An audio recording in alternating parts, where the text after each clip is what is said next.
Ypatingas pasiūlymas visiems lietuviams, kuriems užpiso, kad jų piliakalniai tušti.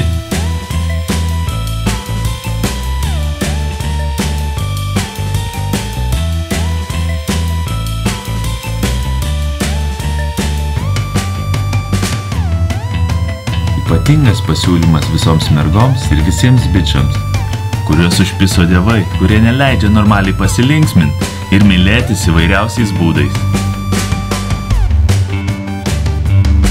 Ypatingas pasiūlymas visiems poetams ir poetėms, kuriems raidės ir žodžiai nebekelia fizinio pasitenkinimo.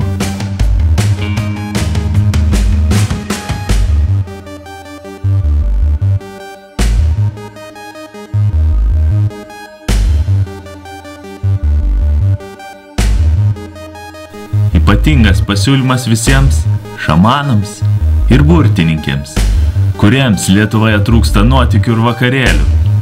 Tiesiog čia, tiesiog dabar ir nuolat.